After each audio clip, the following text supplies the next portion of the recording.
o que o afegão médio quer saber, querido Anderson, é o seguinte. Bom, você falou das transmissões sequenciais, do ponta-taco, do blip, aquela coisa toda. Eu sei que uma pergunta bem recorrente que o pessoal mandou aqui na nossa live antes de iniciar é como que tá o desenvolvimento da FT, tá? Ou qual é a previsão dela, ou qual é a ideia para o controle de transmissões, por exemplo, como os DSG, os dupla embreagem, o próprio câmbio lá do C8, né? Como tá isso aí hoje? O que a gente tem hoje em desenvolvimento? Acredito que em desenvolvimento, porque linha de produção ainda... Sim, vamos assim, ó. Vamos separar em dois grupos, tá? Tá.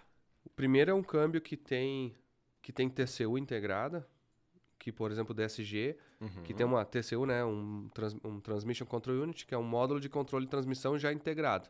Esses câmbios, eles fazem o controle dos solenoides, das pressões, das embreagens, se for um dual clutch, se for... Ele vai controlar tudo e, basicamente, uma ECU, no caso, pode ser uma original, pode ser uma Fueltech, vai comunicar via CAN com essa transmissão. É uma estratégia de controle, tá? O DSG é exatamente assim. Na verdade, o DSG dá para também remover a TCU, né? E colocar os fios lá de ligar direto.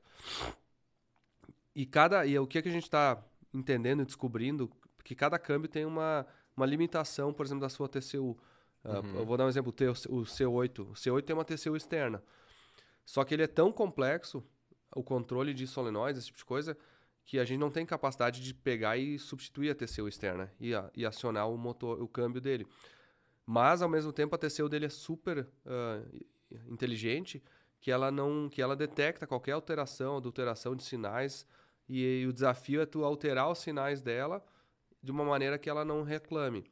Então, na verdade, são três maneiras de certa maneira, usar um câmbio automatizado, automático, dual clutch, dupla embreagem. Uma é controlando integralmente, assim, tu substitui toda a transmissão, tu controla direto. Outra é mantendo a TCU original e tu controlando via CAN. E a terceira seria tu fazendo tipo piggyback, assim, de alguns sinais, normalmente pressão de Como é o embreagem. C8? O C8 é assim. Então, cada um tem uma sua estratégia. Podemos, inclusive, explicar um pouco melhor das três. A relativamente mais, até não vou dizer assim a mais fácil, mas a que a gente tem mais pronta hoje é o controle total da transmissão. Porque a gente tem a função de câmbio automático, que ela é uma função universal, genérica, digamos assim, que ela não é específica para um câmbio automático. Sim. Então pode ser um câmbio... Ela foi desenvolvida inicialmente para atender os câmbios 4L60, por exemplo, da GM, os câmbios automáticos, aqueles 4 marchas, aí tu pega o Mais antiquados ali, que era literalmente dar um 12 nas solenoides e ele vai trocando de marcha. Então, aquele câmbio lá, um 4 marcha tradicional, acho que 99% dos câmbios 4 marcha do mundo, eles são 2 solenoides de marcha, que basicamente quando tu não aciona nenhum solenoide, vamos dizer que ele fica em quarta marcha. Quando tu aciona um, ele vai para a primeira. Aí quando tu aciona o outro, ele vai para a segunda. Quando desaciona esse, ele vai para a terceira. E quando desaciona o segundo, ele vai para a quarta. E esse é o tradicional, com 2 solenoides e 4 marchas. Aí tu tem um solenoide que basicamente controla... Tu consegue baixar a pressão de embreagem, a pressão de linha. Não, de linha. Que a pressão de linha do câmbio é como se fosse assim, a bomba do câmbio. Quando tu baixa a pressão de linha, tudo fica mais fraco. Tu consegue fazer ele entrar as marchas suave. Tu consegue fazer ele dirigir confortavelmente. E normalmente então tu baixa a pressão de linha quando tu quer trocar as marchas. E depois tu sobe ela de novo. E quando tu dá o HP, tu tem que subir a pressão de linha para tudo segurar. E aí tu tem aí tu tem o lock-up, que é a pressão do conversor, né, basicamente, ou não só a pressão do conversor, tu consegue pegar o lock-up e acionar onde é que tu quer travar o conversor para ele não fazer. Então, normalmente, aí a gente falou de 4 solenoides, esse é um câmbio bem simples, automático. Aí tu pode ter Aí quando tu vai para mais marchas, aí 2 solenoides de marcha já não dá. E aí tu tem o 6R80 da Ford, o 6L80, que tem TCU interno, mas dá para remover ela, inclusive no Brasil, o Camaro do Leonardo, lá da Fueltech, tem um 6L80 da Chevrolet sem a TCU interna, que a gente acionou direto. E esses controles a gente já tem tudo na Fueltech diretamente hoje. Aí se tu for ver algumas atualizações atrás, a gente aumentou para 10 marchas o número de configurações. Imaginei que teve um tal de um Alisson ali que não, na vocês estão batendo verdade, cabeça. é os 10R80 e os 10L80, que é o dos Camaro novo, dos Corvette novo. Sim. É Alisson, eu acho, aquele câmbio, né? Eu acho que ele foi... Não sei se chama Alisson, acho que não. Mas eu acho que ele é um joint venture da Ford e da GM. Sim, mas de qualquer maneira... É o Camaro e o Mustang, né? Aí, Esse câmbio aí, a gente começou a botar... A gente botou num carro lá, até meio sigilo, não sei se é o carro do Arcondo. Vou furar os episódios dele aí. Fura os olhos dele, olha lá, ó, o Arcondo, com a hora que voltar pros Estados Unidos, o Arcondo vai estar assim, ó, que é pro Anderson não conseguir furar o olho dele. Mas ó. vamos ajudar o Arcondo. O Arcondo tem um canal no YouTube, Eduardo Arcondo. Então, pô. Que é muito legal, porque ele tá contando a história desse carro aí. E esse carro aí tem um câmbio... E aí, além das outras modificações que ele fez, ele botou um LS. Essa era uma picape de lixo nossa. Literalmente a picape que a gente carregava lixo na Fueltech USA. E aí ficou com ele colocou um câmbio 10 marchas e a gente começou a desenvolver o controle em cima.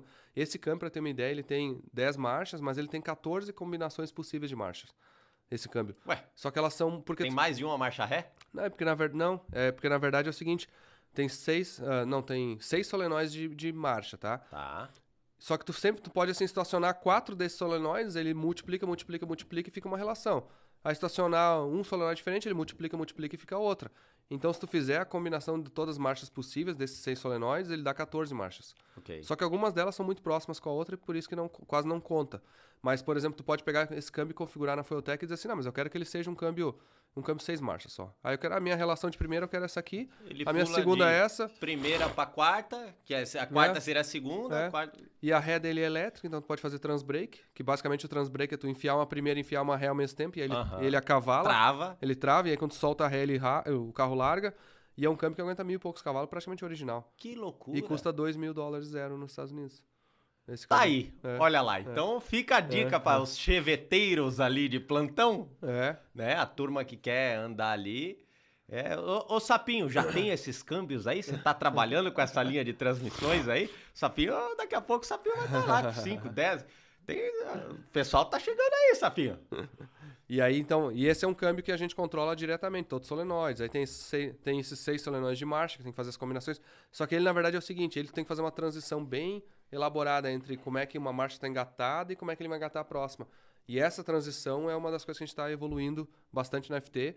E na última atualização foi onde é que a gente conseguiu chegar praticamente nesse nível aí. Pra nem dar aquela agarrada e nem dar aquela disparada, né? Mas aí tu tem outros câmbios, que nem o Mercedes lá, o Dodge, o Chrysler, que é o 722.6, que é um câmbio muito forte também, que o pessoal adora. Eu, pessoalmente, gosto muito. É um câmbio que aguenta 1.000 e poucos cavalos também, todo original, que vem nas Mercedes antigas. Qualquer câmbio Mercedes 6 marchas ou Dodge...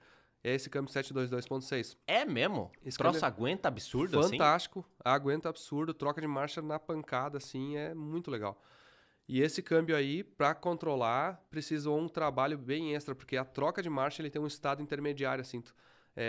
Tu tem uma marcha e tu não é que tu tem a próxima marcha. Tu tem que fazer uma situação intermediária onde é que tu vai preparar a próxima marcha. E isso que a gente está trabalhando agora.